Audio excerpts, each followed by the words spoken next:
நான் தூங்க போனதில்ல ஒன்னாலதான் கண்ணே ஒன்னாலதான்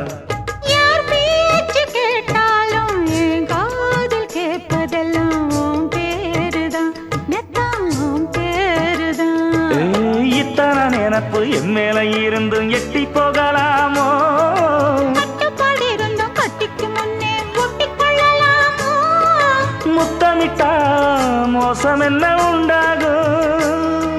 சத்தமிட்டா உன் நிலைமை என்னாகும் புது அழையால அரைச்சு தொண்டையில தான் நினைச்சு மாமன் கிட்ட பேச போற மணிக்கணக்கா தூண்டாமணி விளக்க தூண்டி விட்டு எரிய வச்சு ஓ முகத்தை பார்க்க போற நாள் கணக்கா